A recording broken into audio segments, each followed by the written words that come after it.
Good morning. Today, I will discuss the Career Guidance Program for school year 2021-2022. This is under the DMOUCI 347 series of 2021.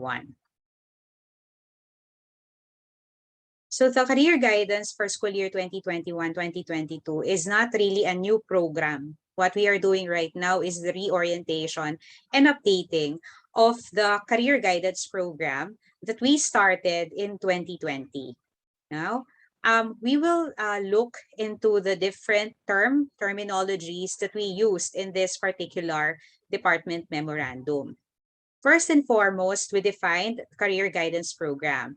So the Career Guidance Program is designed to help learners explore their choices and make responsible decisions relevant to career pathing. This include planning for their track and strand for senior high school, choosing their curriculum exits, higher education, employment, entrepreneurship, and middle-level skills development, and planning for their future. We also included the definition of homeroom guidance. This is based on DM 155 series of 2020. Homeroom guidance is a comprehensive, developmental, and proactive program designed to equip K-12 learners with life skills on 3 domains: academic development, personal and social development, and career development. Specifically for this program, we made use of the career development domain. So what is career development domain? Career development domain pertains to all occupational and world of work related concerns and issues of learners. This involves the acquisition of skills, attitudes, and knowledge that enable them to make a successful transition from school to the world of work and from job to job across their lifespan. This includes but not limited to learners' discovery of their interests, talents and skills, decision-making, problem-solving, planning, and in exploring their career options and opportunities. Again, this is based on DM 155 series of 2020 under the Homeroom Guidance Program.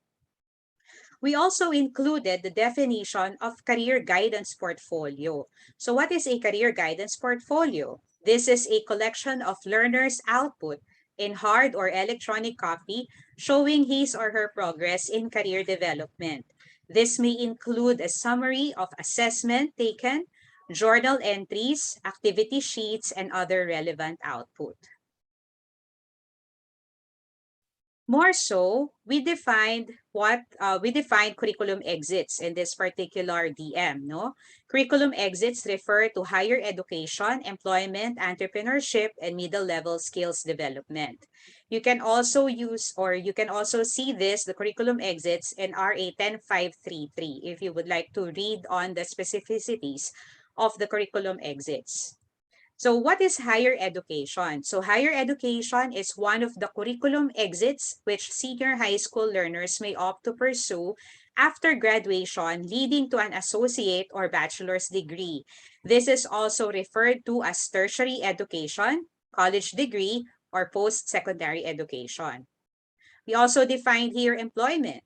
So employment is one of the curriculum exits which senior high school learners may opt to pursue after graduation, leading to a paid work or job. This is also referred as occupation. Also, you can find in the DM the definition of entrepreneurship. So entrepreneurship is one of the curriculum exits which senior high school learners may opt to pursue after graduation, leading to developing, organizing, and managing one's own business venture. Also, we have the middle-level skills development, one of the curriculum exits which senior high school learners may opt to pursue after graduation, leading to further training in technical vocational education. So sa madaling salita, we define the curriculum exits as well as the other terminologies that you can find so that it will be clearer for you and it will be easier for all of us to understand the content of this DM. So why did DepEd issue this document, no? Kahit na pandemya, bakit meron pa rin tayong career guidance program? So first, we need to ensure the continuity of the career development process. So the career development process should not stop, no?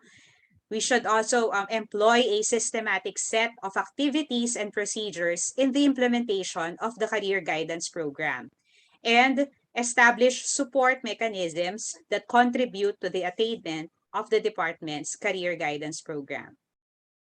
As you can see, career guidance program, yung pinaka-background niya, the one that was discussed by Mr. Bercando earlier, ni Sir Mark, meron siyang mga basis. And we cannot just ignore those policies that was issued in relation to career guidance, no? So we can find career guidance in the K-12 basic education curriculum, or the RA 10533 and the RA 11206, the Career Guidance and Counseling Act, okay, of 2019. For my presentation, I will be following this order. So I will discuss the Career Guidance Program, or the CGP. That includes some protocols on the CGP orientation, the available materials, the CGP portfolio, and the career counseling and consultation, as well as the curriculum exit tracking system. I will also discuss the roles and responsibilities of each program implementer in the different level of governance. So in school, who's in charge, in the division, in the region, and in the national level. Also, we included other provisions, specifically on budget allocation and implementation of career guidance program, and the monitoring and evaluation. So let's start with the career guidance program. The first element or component of the career guidance program for this school year is what we call the career guidance orientation. So the career guidance orientation aims to provide relevant information on the procedures and activities related to the career guidance program. Katulad ng ibang mga programa na ipinatutupad natin sa Department of Education, it is very important that we hold orientations. Hindi natin sila bibiglain, especially our learners, sa pagbababa ng mga activities in relation to this program. They need to be oriented, no? So as you can see in the DM, we have a schedule. We have a specific schedule for each level of governance for the orientation. So our target, which it didn't happen, that we will have, or that we should have done the September 24 orientation for the national level orientation, no? Medyo nag-coincide siya sa mga orientation in relation to homeroom guidance. So we need to adjust the schedule. So the national orientation, ngayon pa lang natin ginagawa, October 1, 2021. And then, after this, it is expected that our regional and division orientation, as well as the school orientation, will be provided, no? So, in relation to this, we would like to ask the help of our ESP supervisors in the regional and division level, ayan, to possibly also have their respective orientations, no? So it could be an online orientation, or depending on the preferred platform of each division. Our target is to reach our parents and learners, also our career advocates, our guidance counselors, in relation to this particular program.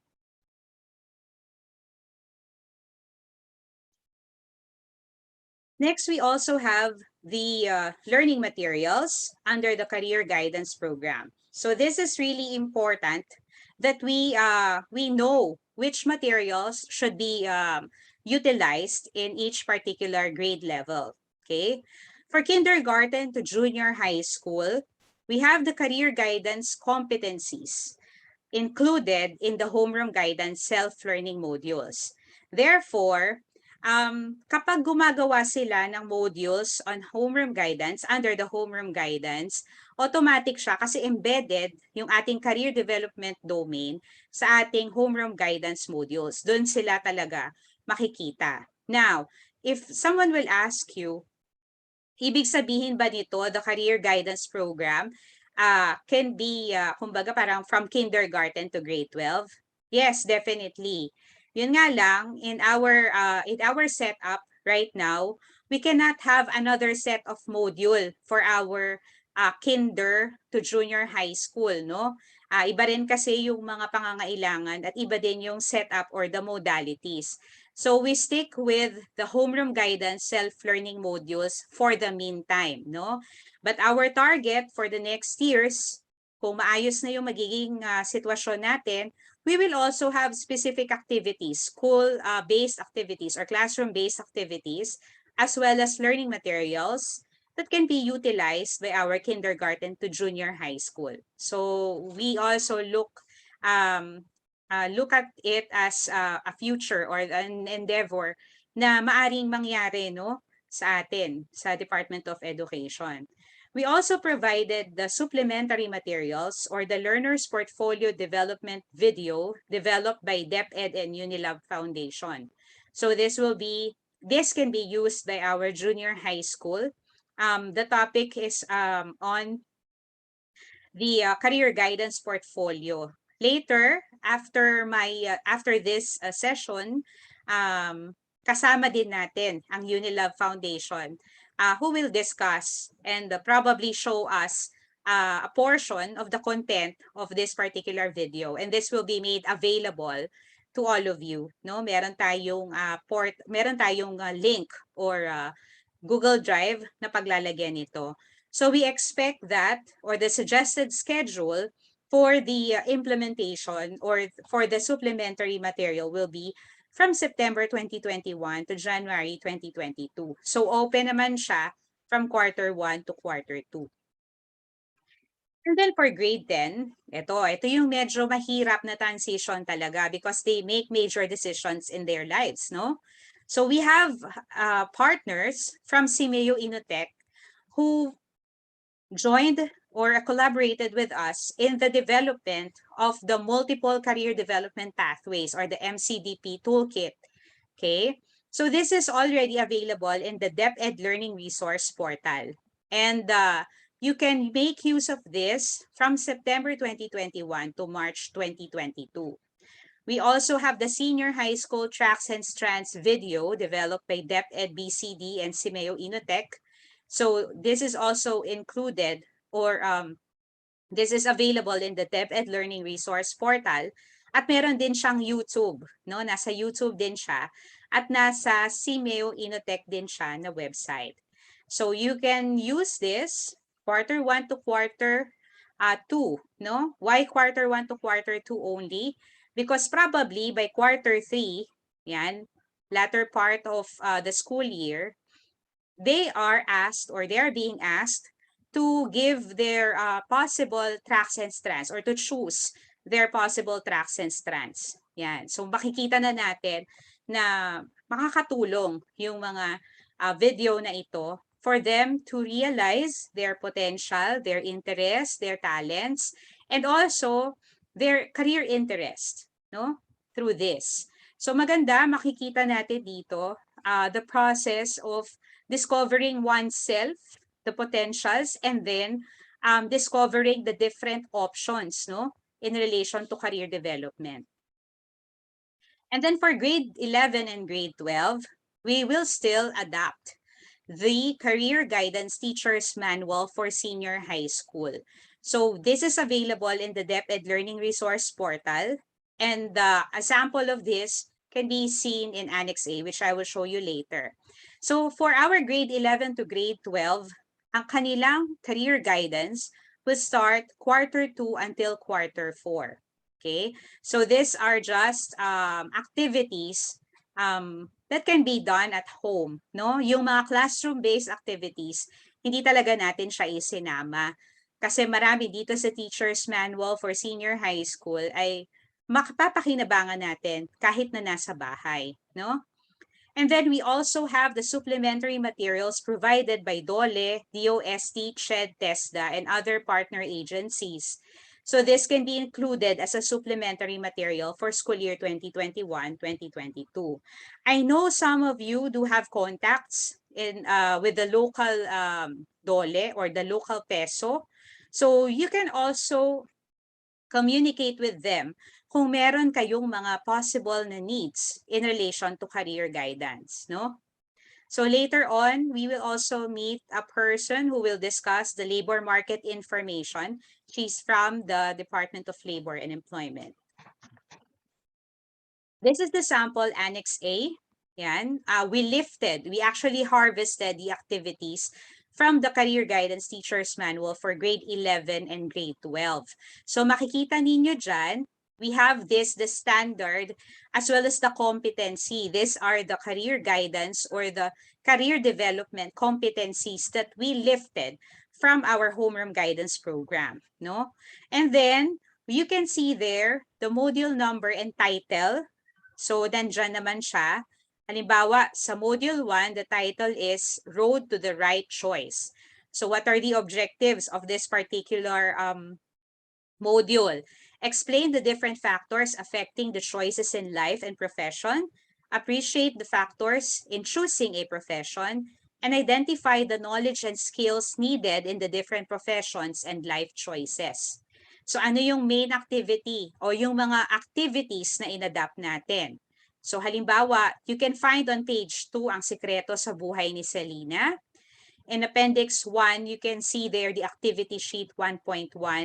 We also included the page number. And then, we also included the gabay na tanong, page 83, because they can do this at home. And then, the lecturette, okay, factors affecting career and life options on pages 3 to 7. So, paano ba siya binibigay or paano ba yung output na hinihingi natin? Nakastipulate din siya dito sa ating learning plan, no? So we have activity sheet 1.1, which can be found on page 83, and then activity sheet 1.4 on page 8. So what are the skills and processes to master? Nakalagay din dyan. So self-motivation, critical thinking, decision-making, and knowing and understanding the factors how one makes choices. So this is really critical, especially nowadays, no? Kasi ang ano natin dito, ang target natin, magpatuloy pa rin sila sa kanilang pagpaplano. They cannot stop, no? Or else, pagdating ng after grade 11 ba ito or after grade 12, masa-stuck na lang ba sila? So we really need to have a continuous support, ayan, sa kanilang mga career development processes. Okay?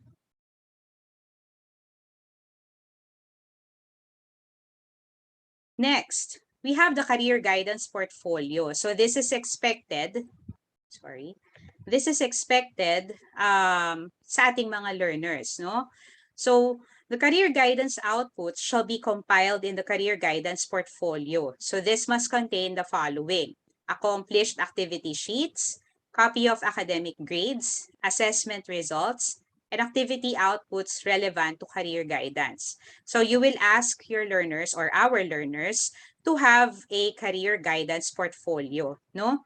Ito ba ay isasubmit, no? Maaring tanungin, ito ba ay isasubmit? Not necessarily, no? Unless advanced na yung ating, actually marami pang aspect yung guidance and counseling services that we really need to focus on, no?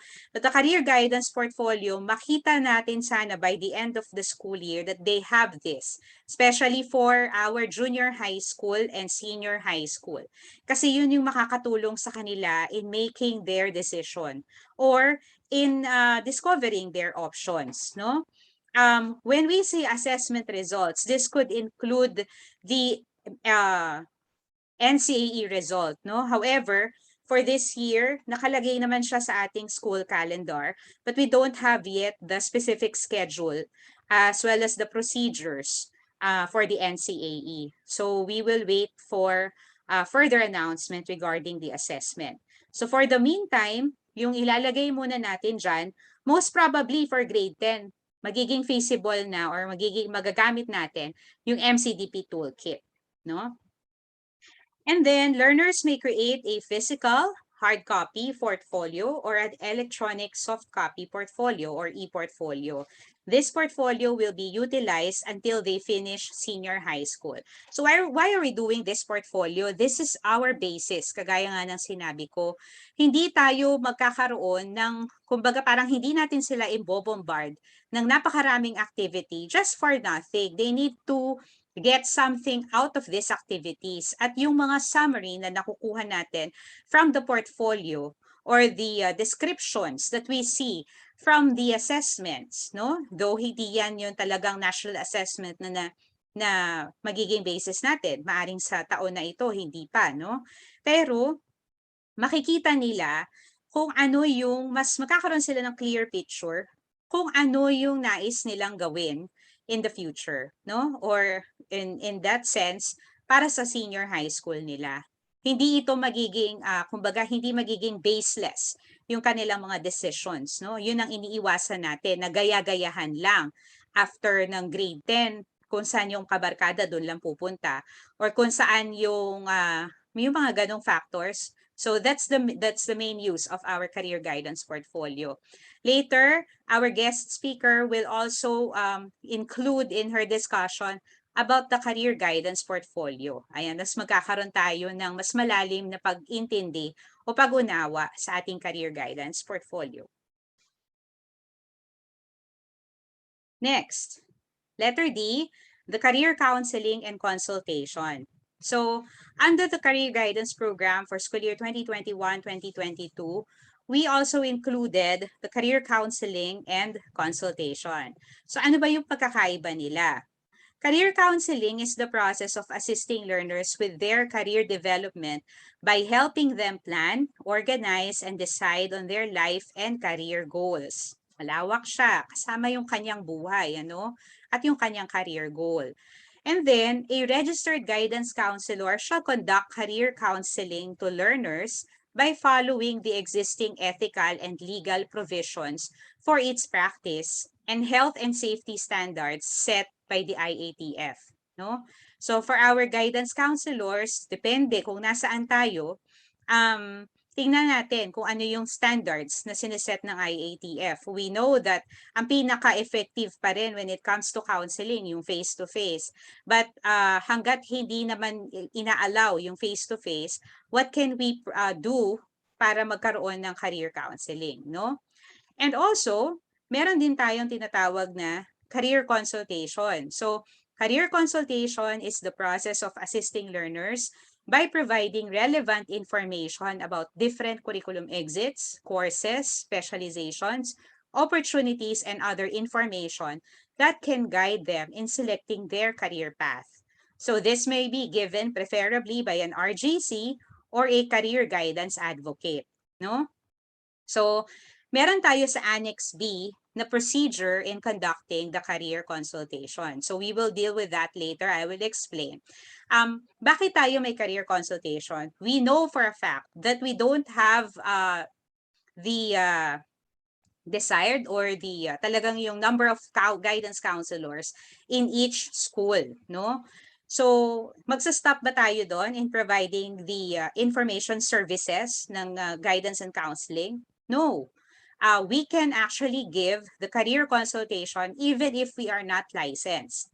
However, dapat may capacity tayo to do it. How do we capacitate ourselves? Definitely, kailangan nagbabasa tayo at tayo ay may kaalaman din tungkol dito sa iba't ibang impormasyon sa career guidance, no? We cannot tell them na halimbawa if they would like to talk to us or to discuss about the curriculum exits, hindi natin pwedeng sabihin na magbasa ka na lang about curriculum exits. As career advocates, career guidance advocates, we should be ready with those information, no? Okay. So how do we proceed with this career consultation? This can be found in Annex B of this DM. So first, guidance counselors and career guidance advocates provide career consultation services. Malinaw naman siya. Learners should be informed that the school offers career consultation services. So the school should provide procedure, schedule, scope, and limitations of this service, no? So if you have your school webpage or website, yan, baka pwedeng i-include nyo na rin siya na mayroong career consultation that maaring i-avail ng lahat ng learners natin, especially for our grade 10 learners, no? And then each session may last from 30 minutes to 60 minutes. So the session includes introduction and building rapport. Definitely, that's how we do it, no? Hindi naman pwedeng, anong kailangan mo? Tapos, ito na yung mga brochures na kailangan mo, magbasa ka na lang, no? We need to really look into the person, no? Na nangangailangan ng service na yon. Asking about the learner's career concerns. Mahalaga yan. Kasi baka minsan, yung career concerns na hindi naman nire-raise sa atin, yun yung ibigay natin. Baka mapangunahan natin. So we really need to clarify on that. What is their career concern? And then exploring different aspects of the learner's concern.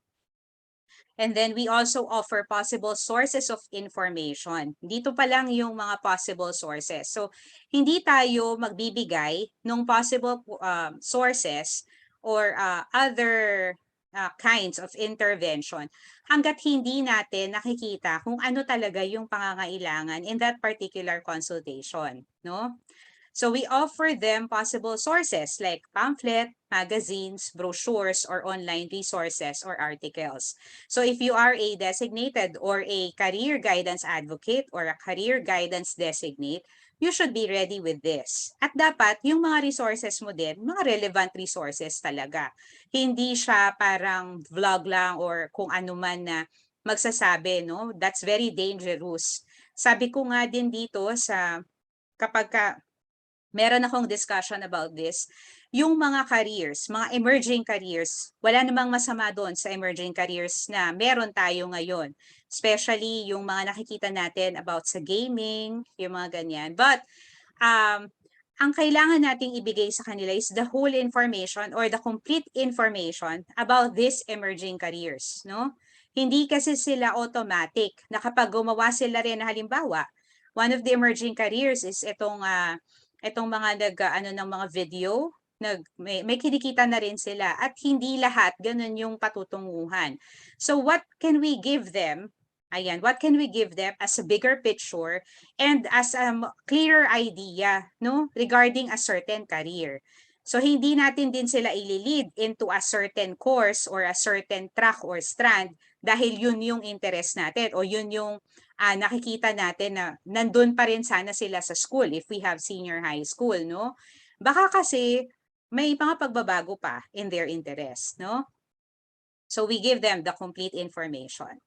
And then assisting in the creation of action plans or outputs. Huwag ninyong bibitawan yung inyong mga learners hanggat wala siyang action plans or outputs, no? Kasi sayang naman yung magiging session ninyo. If you're going to hold a consultation, make sure na meron kayong output, no? May output yung learner.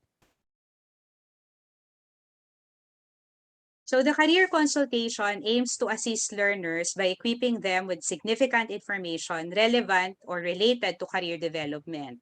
So this may include the schools. Ayan. So they will be interested. For grade 10, kailangan alam natin sa ating mga divisions, ano yung mga schools available for senior high school na nag-o-offer ng mga tracks and strands. We should be ready with those information. Tapos, scholarships, no? Ano yung mga scholarships? Ano yung mga maaari nilang i-avail in case na mga ngailangan sila ng mga scholarships? And then the courses or degree programs. Okay? Magugulat ka sa career consultation upon graduation or bago matapos yung graduation ng grade 10, may mga pinag-iisipan na silang kurso, no? So we welcome that. Makikita naman natin yung interest nila. However, halimbawa yung kurso na gusto nila ay hindi talaga parang, say for example, if they would like to pursue engineering, okay? So if they would like to have engineering as a course for the tertiary education at ang gusto nilang exit ay tertiary education, definitely, doon pa lang sa track and strand, subukan na nating ituro sa kanila ano ba yung mga requirements for this particular track or strand para pagdating ng kolehiyo, sila ay mapunta doon sa kurso na gusto nila. we also make use of this career development activities, no? Para mas ma-clarify sa kanila kung ano yung mga kailangan nilang gawin para makuha nila o ma-achieve nila yung plans nila in relation doon sa kanilang nais na kuning kurso o track or strand, no? And then very important also is the labor market information, no? So makikita natin dito yung mga trends, makikita natin dito kung ano yung mga possible employment or possible yung mga makikita natin na magbo-boom, no? Pero may mga ganyan. But we also look into the local, yung mga local labor information. Baka may ganun kayo sa inyong respective regions. Kasi yung LMI, medyo malayo pa yan sa kanila, no? Kumbaga, tutulungan pa lang natin sila to realize through the LMI. Pero sa atin, sa ating locality, baka naman makita na din ninyo yung mga trends, no? On a particular job market. Baka nandun lang sa paligid ninyo. So, baka makatulong tayo in relation to that. Tingnan na natin, ano ba yung mga business na meron, ano ba yung mga maari nilang gawin na trabaho, ayan, if they would like to pursue employment after senior high school. Definitely meron yan, ano? And then, we also have the organizations, no? Ito medyo mahirap, especially now that marami pa rin yung mga hindi talaga natin kakayanin na magkaroon ng face-to-face. But if they manage or the student manages to have an organization, makikita din dito yung kanilang interest, no? So ano yung organizations na sinasalihan nila at ano yung baka pwede i-explore din natin ano yung kanilang nakukuha or ano yung kanilang natututuhan from that particular exposure sa mga organizations na yan. And then trainings, we should be open, we should be open with the fact na maraming available trainings. Ayan, yung kasunod niyan yung skills development and certification. Hindi naman siya limited sa TechVoc. Maaring halimbawa, bago rin siya, isa sa mga curriculum exit, yung middle level skills development, kailangan meron din tayong listahan o meron din tayong kaalaman tungkol dito sa mga trainings and skills development and certification. Kasi mahalaga siya. Maaring interest niya ay academic, pero baka meron din siyang mga interest or mga skills na gusto pang i-develop sa kanyang sarili. And then the processes. Mahalaga ito. Remember, when we graduated high school, yung processes pa lang o yung process pa lang ng pag-a-apply sa ating mga colleges and universities, nangangapa rin tayo dyan. Lalo kung halimbawa yung school kung saan tayo nanggaling ay wala talagang matibay na guidance services on this, no? The information services. So, ito rin, isa sa mga mapapakita natin or magagawa natin in our consultation isibigay din ano yung process na pagdadaanan nila from grade 10 sige tingnan natin from grade 9 ano yung mga process papunta sa grade 10 and then sa grade 10 papunta sa senior high school and then sa senior high school paano sila doon sa 4 curriculum exits. Definitely may iba't ibang proseso at dapat as career advocates and guidance counselors and guidance designates we have this familiarization about these processes, no? Good thing sa Department of Education, no? We have kumbaga parang meron tayong mga guided processes through DMs and DOs na binibigay natin. Okay? And then, we also have the referrals or linkages, no? Why do we need the referrals or linkages? Definitely, we cannot perform everything, no? Hindi natin kayang masakop yung kabuuan talaga, no? Maaring kailangan natin ng mga partners in relation dito sa ating career guidance program. So we need to know the organizations, the institutions where we can refer our students, no? Or we can link with them, we can establish linkages. This is very true, no, sa ating paghahanap o kaya pagtulong sa kanila kung saan sila maaring halimbawa if they would like to have the curriculum exit employment kailangan talaga natin ng mga linkages na yan ng mga business establishment or mga institutions na kayang mag-hire ng ating mga senior high school graduates. Also, the schools, no? You can also have those schools, colleges and universities, technical vocational schools, to be one of your partners para sa referral and linkages. And then, we need to have, ayan, yung malinaw na kaalaman tungkol sa requirements ng iba't ibang curriculum exits, no? And then the different career assessment tools. Dapat familiar din tayo dyan, no? So after this orientation, you may want to read the other DepEd orders in relation to assessment and kung ano pa man yung mga kinakailangan for each curriculum exit, no? Okay, so the guidance counselor and career guidance advocate should have a proper documentation of all facilitated career consultations. So ano yung documentation na yan? Okay, na sinasabi natin.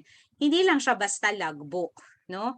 Kinakailangan malinaw kung ano yung naging concern at ano yung ibinigay natin, no? This is our way of establishing good documentation about our sessions with our learners, no? Kasi hindi tayo, kumbaga parang it's our protection din na hindi tayo babalikan na ito yung sinabi nung career guidance advocate namin or ito yung sinabi nung guidance counselor where in fact you have your documentation.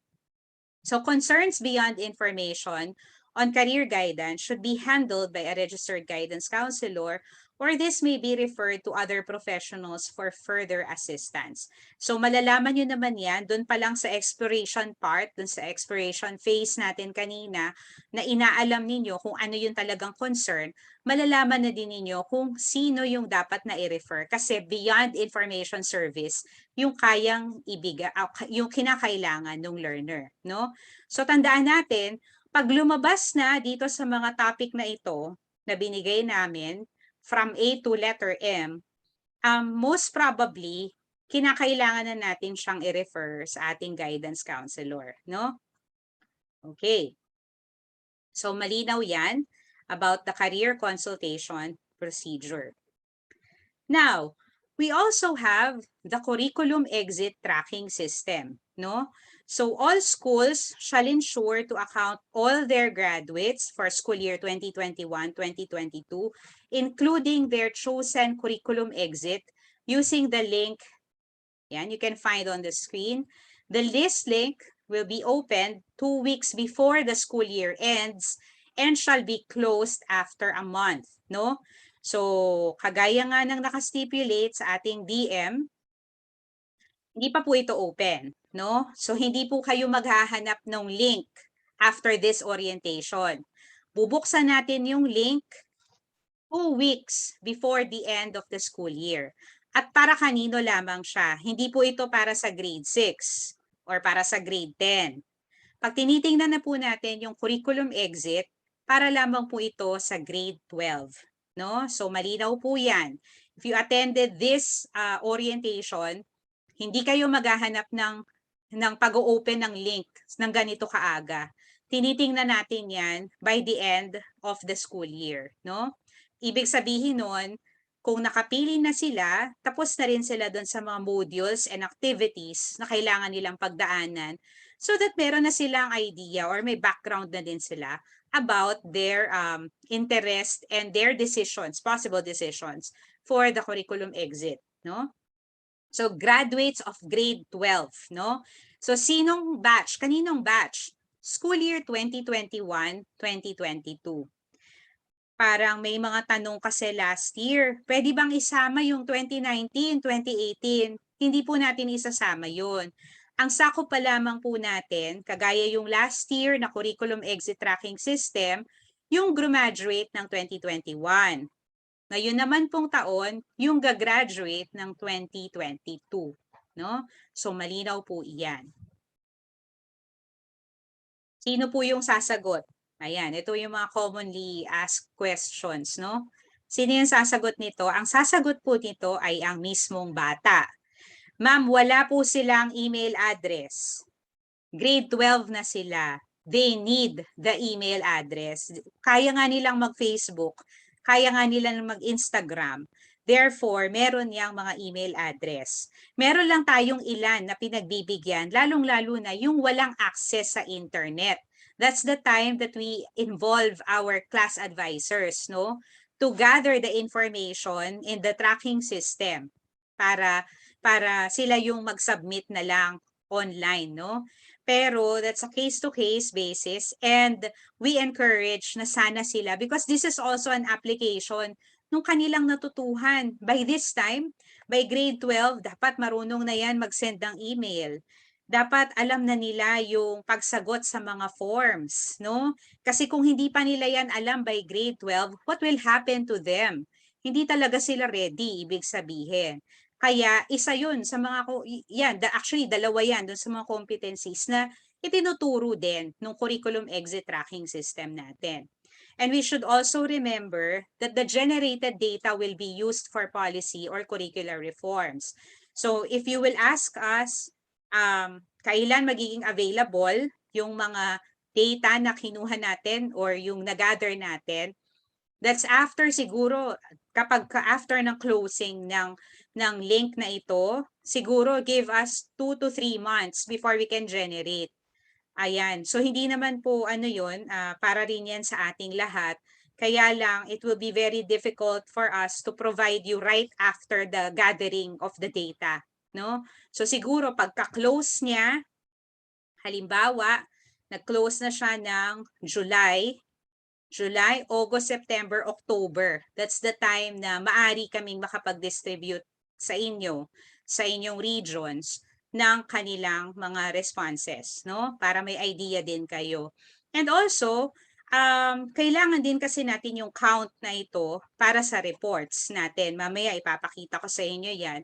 So definitely, yung pagsasubmit, we can actually ask them to save the screenshot para alam din natin ilan yung pumasok na information doon sa curriculum exit tracking system natin. Okay? Now, we shall have the program implementers. So, sino-sino ba yung mga involved sa ating career guidance program?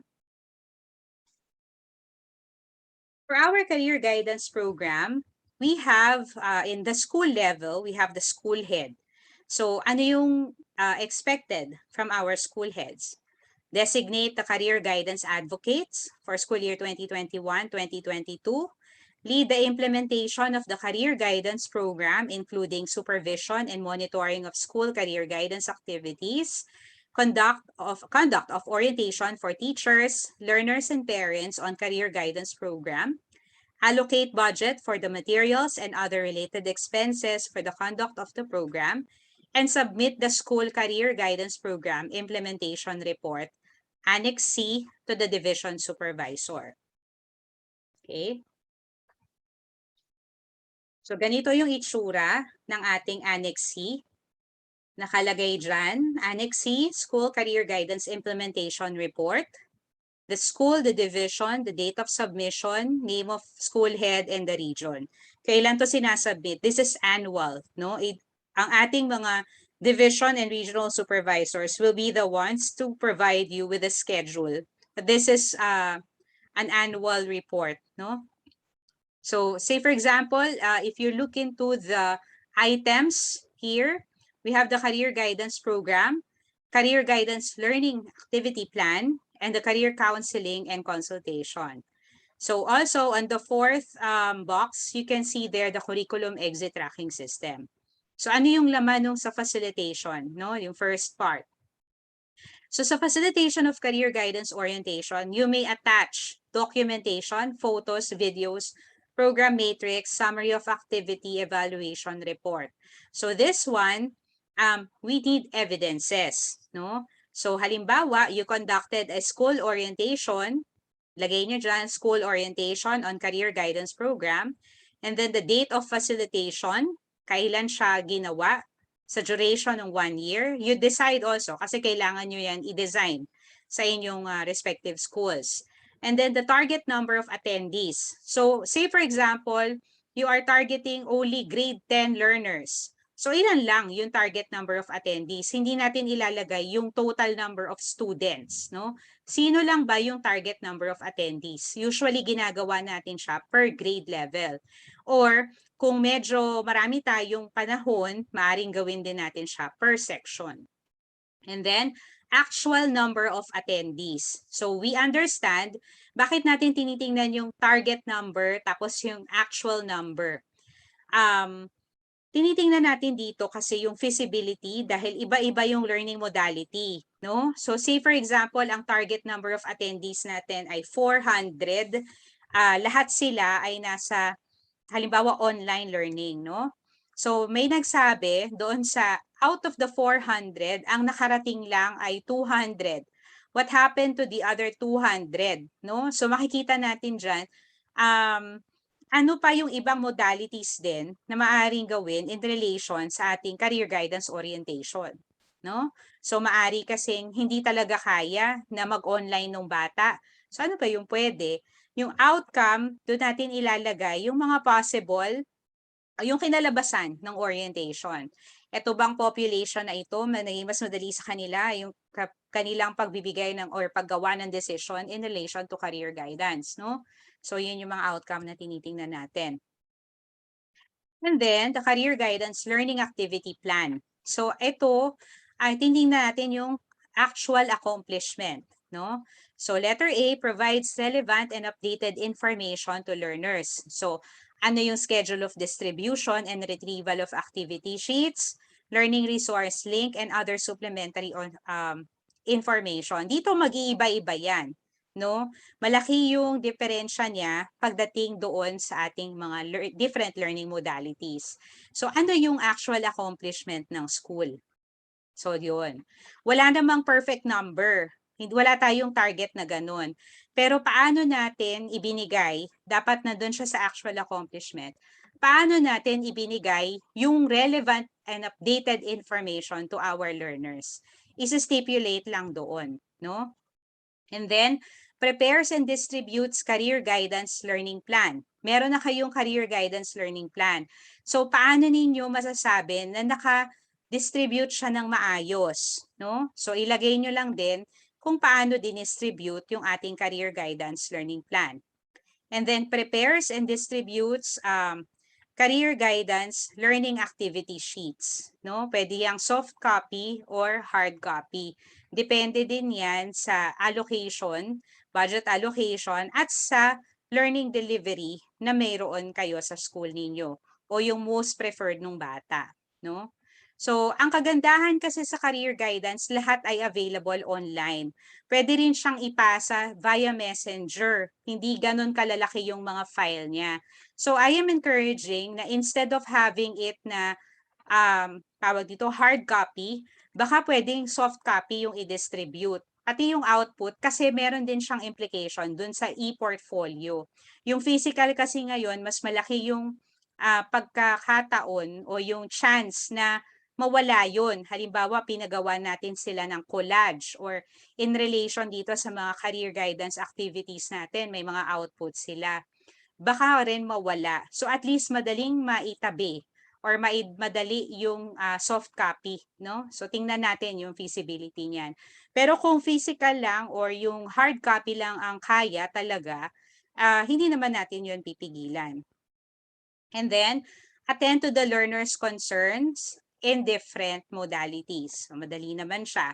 Paano nyo yun mapapatunayan? Di naman natin kailangan ng lahat ng picture, pero pakita lang natin paano natin ginawang available yon. And then, encourages learners to appropriately use tools, ideas, methods, or ways of knowing to accomplish the activity and or solve the problems, no? Kasi maaring dun sa learning activity plan, no, hindi pa nandun or hindi pa kumpleto yung direction or procedure na gagawin.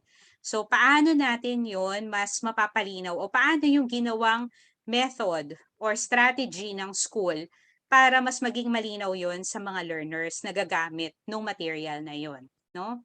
So, doon siya papasok.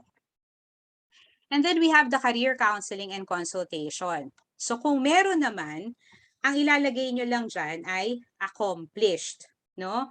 So, responds appropriately to learners' questions and comments, tapos explains important ideas in a clear and practical way, provides time and direction for individual counseling or consultation, attends to the learner's concerns in different modalities, and responds appropriately to learners' questions, clarifications, and comments, no? So kung nagawa naman, ibig sabihin available ang career counseling and consultation sa school nyo mismo, you can just put accomplished under doon sa accomplishment, no? And then number 4, the curriculum exit tracking system. So number of senior high school graduates. So dapat kung meron kayong 700 na senior high school na graduate, ang target natin sana lahat sila ay magkaroon ng entry doon sa ating curriculum exit tracking system. That's our target. However, kung hindi siya ma-reach because of some difficulties, ilalagay lamang yan as a notation or lagyan natin ng recommendation. Kasi baka mamaya ang kailangan pala nating i-distribute hard copy din ng curriculum exit tracking system. However, ang downside lang ng hard copy, mas matatagalan tayo kasi i-encode pa natin yan isa-isa. So, at this point, early pa lang, no, ihanda na rin natin sila. Nakakasagot yan ng mga Google Forms and all. Meron tayong mga online din na survey via Messenger. You can look into that, no? Baka kaya nila na i-send lang natin yung link tapos they can accomplish that doon sa mga ano na yan, through the link, no? Isa yan sa mga training na dapat alam nila or the competencies. And then prepared by the name of and signature of school head. So kanino niya ibibigay ito? Isasubmit ito sa ESP Division Supervisor. So mamaya, bibigay ko sa inyo ano yung task ng ating division level. Okay? What is the role naman of our guidance counselor if ever you have a guidance counselor in your school? So the guidance counselor shall assist the school head in the overall implementation of the school career guidance activities. So simula doon sa orientation hanggang doon sa monitoring and evaluation, the guidance counselor may assist the school head. And then provide technical assistance to career advocates on the implementation of school career guidance activities, and provide counseling and referral services when necessary. So this is in accordance to RA 9258 or the Guidance and Counseling Law of 2004. By the way, before I forget, meron tayong counseling and referral services also through ADM, no? We will have our orientation next week in relation to counseling and referral. Kasi iba din yung kinakailangan natin in relation dito sa ating counseling and referral services. So I hope all of you, ayan, baka maari din kayong mag-attend ng ating national orientation on counseling and referral system for our learners for school year 2021-2022. Okay.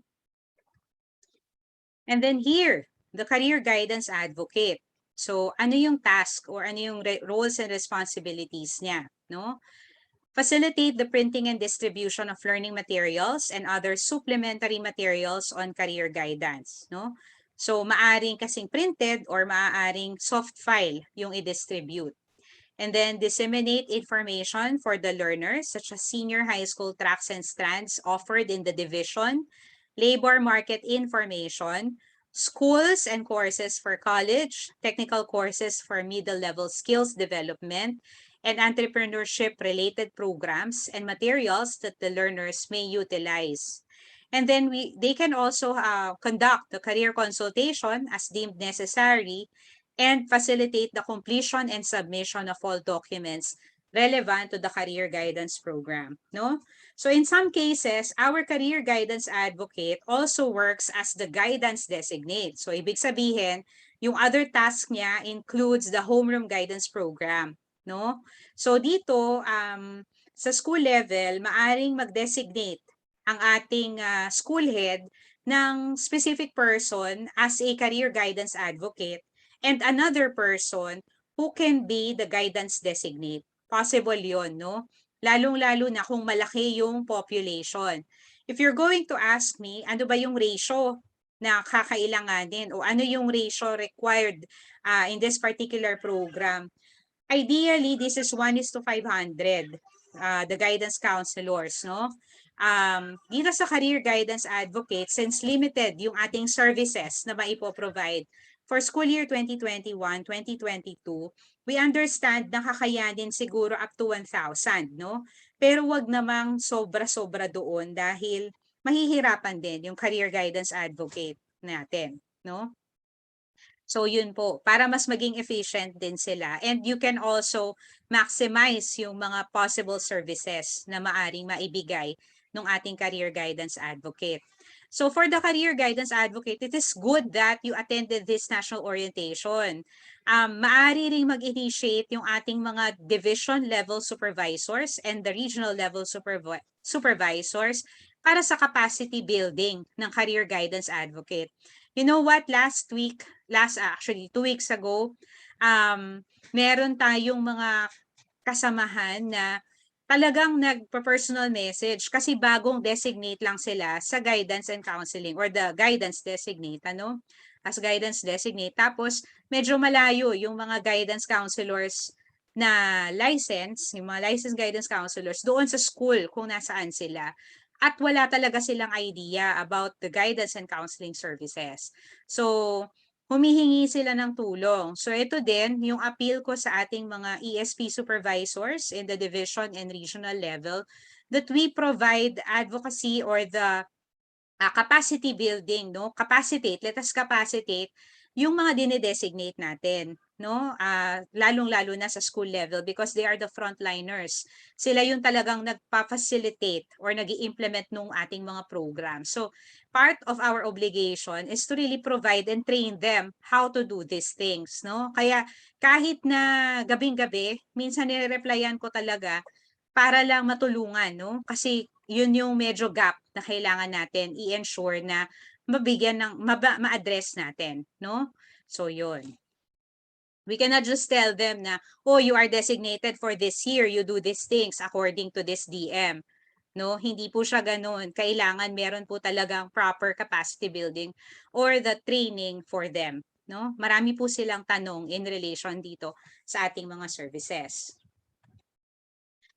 Okay, now we move forward to our schools division office who's in charge, the edukasyon sa pagpapakatao supervisor of the curriculum implementation division or the CID shall, lead the division implementation of career guidance program, coordinate with the School Governance and Operations Division for the turnover of Career Guidance Program documents and budget allocation for school year 2021-2022. For everyone's information, nanggaling kasi ito sa office ni Yusek Allen before, no? And it was transferred to the CLMD, the CID, and the Curriculum and Instruction sa central office, no?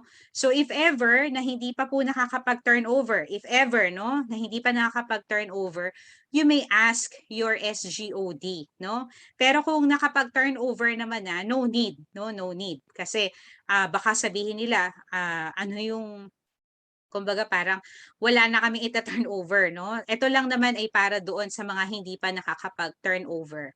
And then provide schools with relevant and updated information relative to the conduct of career guidance activities, such as tracks and strands offering in the division, labor market information, schools and courses for college education, technical courses for the middle level skills development, certification process or guidelines and entrepreneurship-related programs and materials that learners may utilize. So ito yung parang research part na task ng ating ESP supervisor, no?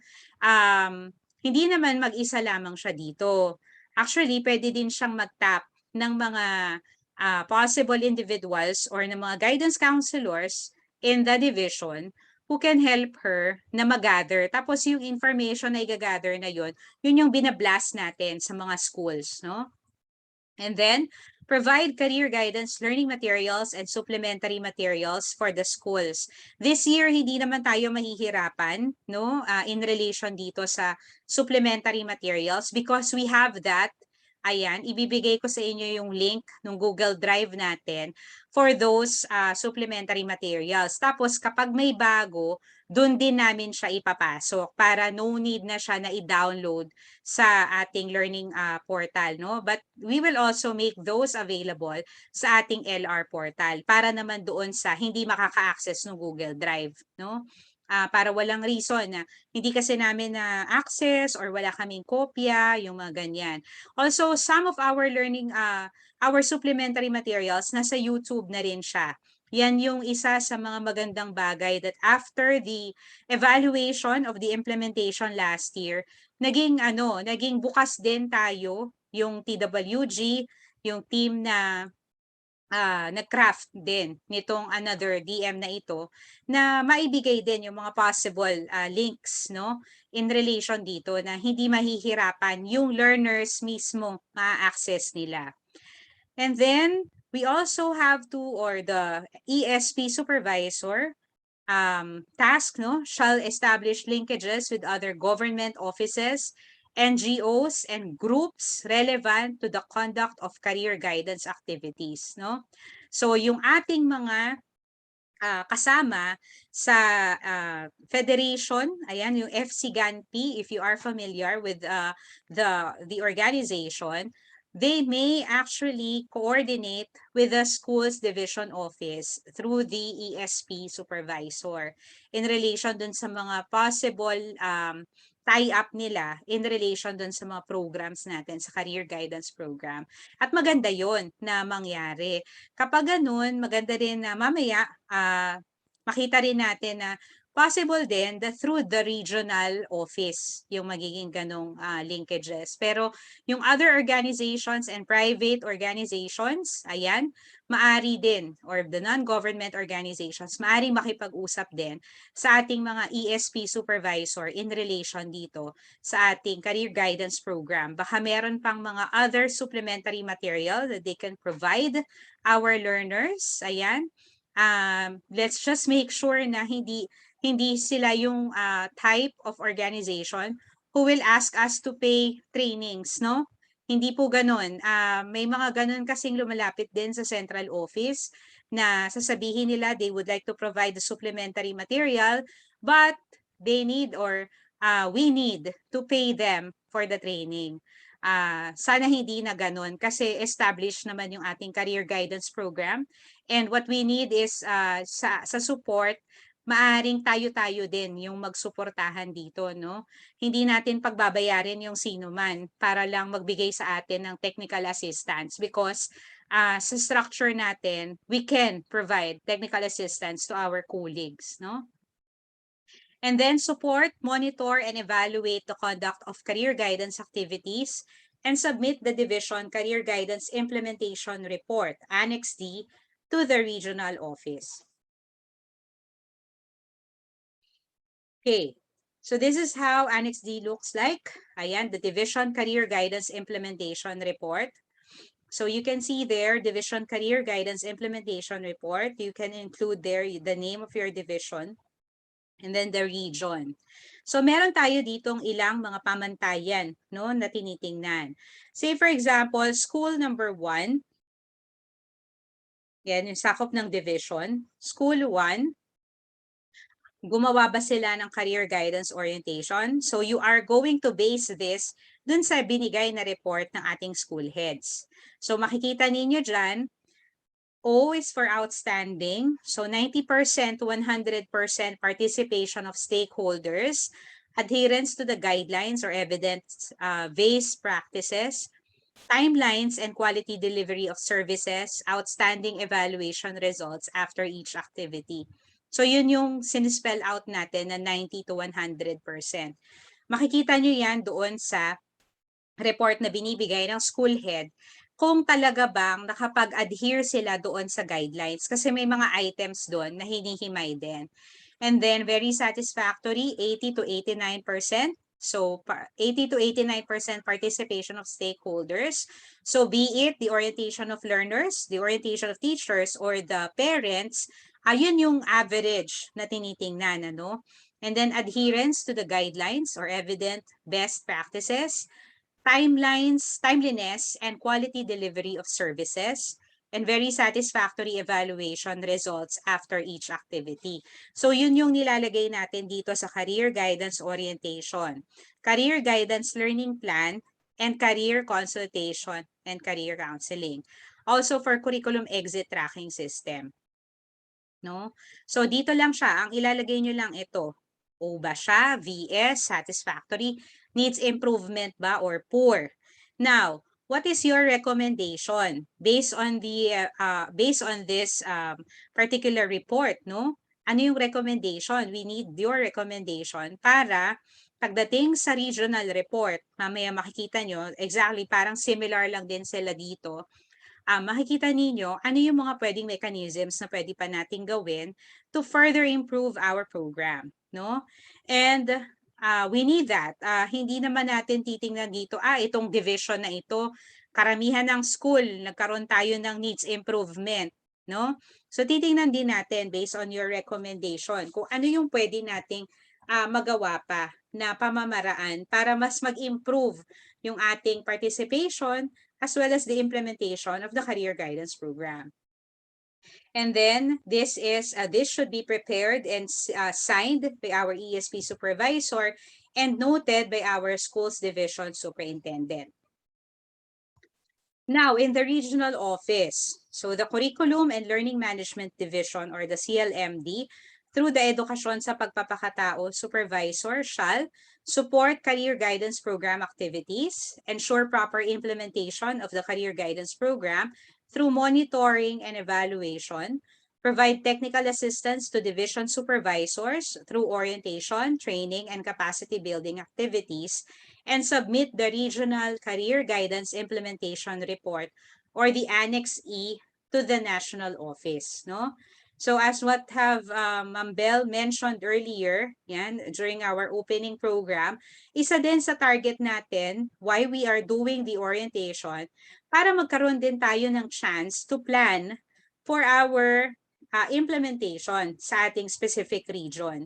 So if ever that you will cascade this orientation to other members or to other stakeholders na kailangan mabigyan ng orientation na ito, you need to have a concrete plan o schedule, no, in relation sa monitoring and evaluation, in relation dito sa other capacity building activities. You may include that, no?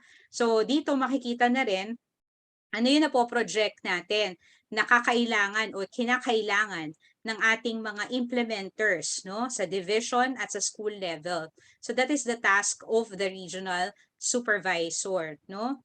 Paano natin sila maa-assist? Kayo rin kasi yung nakakaalam kung ano yung naging performance ng inyong division or ng inyong region for last year's career guidance implementation.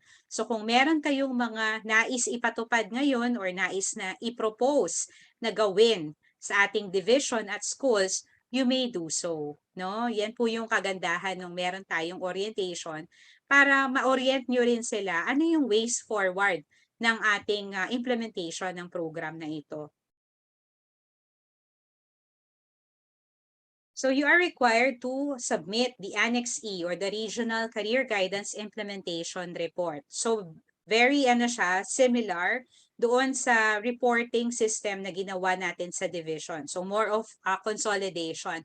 Ang critical lamang dito is your recommendation. Kasi dito din makikita natin ano yung mga possible interventions na kinakailangan ma-establish sa ating career guidance program to further help our stakeholders, our learners, our teachers, our career advocates, and our parents, no?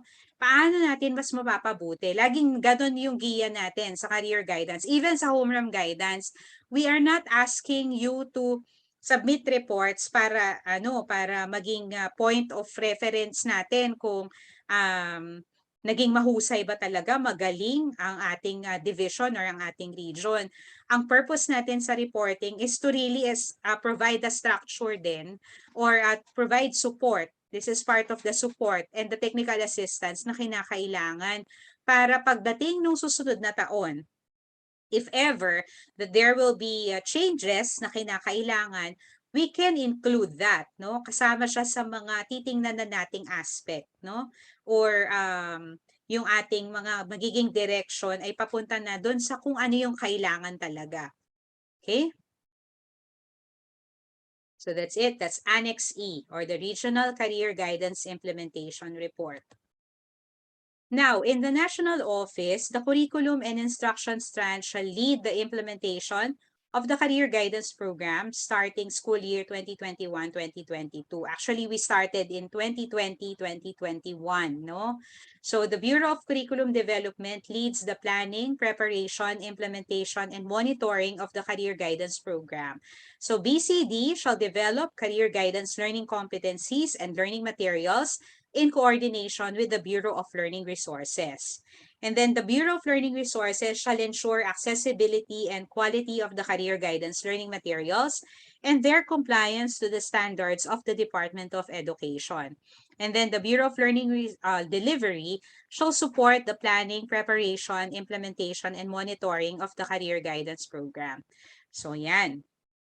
That's the task of each office, no, in the national office. And then the budget allocation, schools should include all expenses relative to career guidance in their annual school improvement plan and in accordance to the provisions stipulated in the joint memorandum issued on September 21, 2020 or the Annex F. Again, ito yung pinanggalingan ng transfer from the office of Undersecretary Alain Del Pascua to the office of USEC Diosdado San Antonio, no? So if you have not read Annex F, you can actually access that through this DM, no? Nandun siya sa last part. And kung hindi pa kayo nag-uusap ng inyong SGOD sa Division Office in relation dito sa ating Annex F, then you may do so. Pwede pa naman. Kapag nakausap na at na-transfer naman na ng maayos, na-endorse na yung mga needed documents and other sa budget allocation or dun sa budget aspect nito, kung meron pa, no, kung hindi pa na-endorse, you may ask them also, no? And then non-implementation or improper implementation of career guidance shall be subject to existing applicable administrative actions. So we are we are actually experiencing an extraordinary event, just the pandemic, and we understand kung meron tayong mga limitations, no? So maaring may mga hindi makapag-implement because of some challenges, no? Lalong-lalo na yung nasa mga malalayong lugar, no, na hindi talaga nakakapag-internet or baka may difficulty talaga pagdating dito sa pagpapasa ng mga soft file o itong mga sinasabi natin. And kaya yung dito, yung sa non-implementation or improper implementation, ang kailangan lang natin is the documentation, how and ano yung nangyari, ano yung current situation doon sa specific school na yon or sa division na yon, or ano yung technical assistance na kinakailangan, no? Hindi naman siya para i-down or bigyan ng discrimination, ano? Kasi definitely tayo naman sa Department of Education, once na binigyan tayo ng role or ng task in relation to different programs, we are really doing our best, no? To really comply. Yan. So we just want to understand and we just want to know how we can probably help. Yan. Yung halimbawang hindi pa rin talaga makaka-comply dito sa ating dito sa ating career guidance program, no, for this school year. And then the monitoring and evaluation. So the Bureau of Curriculum Development has also stipulated, no, dun sa ating roles and responsibilities. The Bureau of Curriculum Development, together with the Curriculum and Learning Management Division and Curriculum Implementation Division, or the CID, shall monitor and evaluate compliance to the provisions stipulated in this issuance. For questions, clarifications, and recommendations, you may call the Bureau of Curriculum Development Office landline at 0286327746, no? Okay. So thank you very much, and I hope nagkaroon tayo ng paglilinaw sa iba't ibang aspeto ng ating DMOUCI number 347 series of 2021. So maraming salamat sa inyong lahat.